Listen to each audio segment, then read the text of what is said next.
Daren and Debbie are people who are people of their word. When they tell you they're going to do something, it gets done. They're honest, they're responsible, and the people that you see out in society, in the workplace, at church, those are exactly the same people that they are at home. They're both extremely kind individuals, honest, very straightforward. What you see is what you get, down to earth, and not a lot of superfluous things. My parents have a lot of faith. They know that in all things we need to trust in the Lord, and I'm glad that they've put that and made that something important in their lives.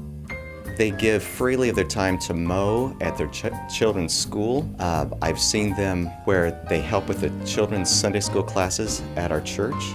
One of my favorite things when we get a heavy snow, I live about a half a mile from where they live, and I can always count on, sometime in the few hours following a big snow, I'll hear Daren's tractor and blade coming down my long driveway, clearing out my driveway. It is such a blessing to me.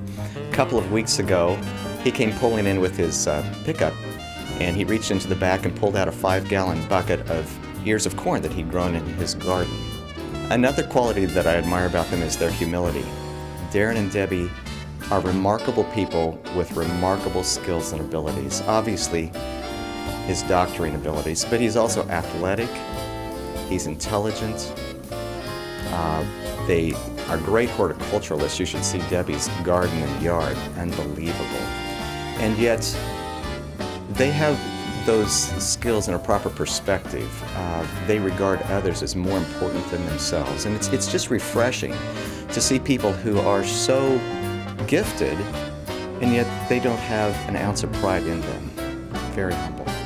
Debbie and Daren opened their house to our department multiple times for the Christmas parties, and they always did such a beautiful job. It was very simple. They have I think their open hearts are one of their strongest attributes, and again, their kindness. My dad, he would get up by 5 o'clock every morning just to go to work, and he and I are both early risers. I remember being up with him, and he'd get up, read his Bible, eat breakfast, and then he'd leave. I aspire to be like him. The last quality that I respect and admire about them is their commitment. Their commitment, first of all, to their faith, but beyond that to each other and to their family. If you know their 5 children, you know that their kids have remarkable abilities, athletically, intellectually, and they're very grounded. But that comes as a result of strong parenting. That's very apparent. I would describe Daren and Debbie's leadership as servant leadership. They frankly are not ones to be out in the headlines on the front lines, but rather in their own quiet way, they serve in a variety of capacities through giving of themselves, of their time, and through the example that they are of just being the quality people, responsible, honest, full of integrity.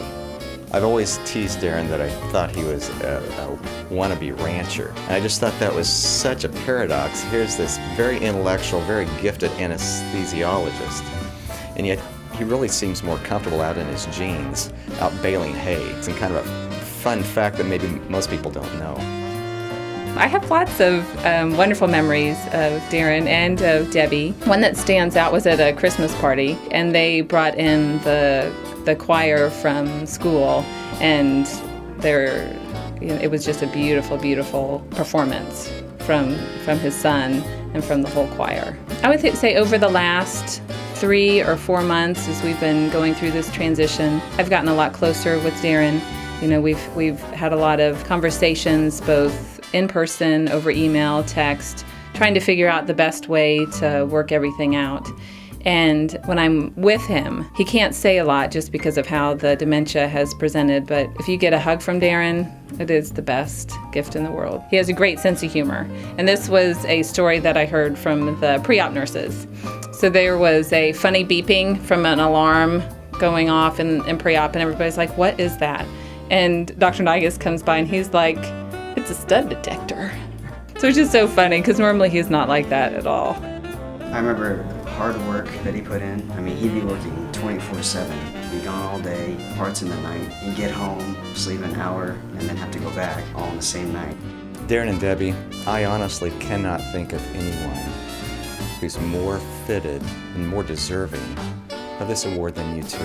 You two are a model to me and really to the whole Topeka community of what people of faith, people of sacrifice, people of service should be. You know, I am absolutely blessed to be able to call you friends, and I love you very deeply. Daren and Debbie, I want to congratulate you for such a beautiful life that you have created together, and the children that you have, and also the extended family at St. Francis. We all love and care for you deeply, and I just want to congratulate you for the beautiful life that you have created. So congratulations, Mom and Dad, and I love you very much.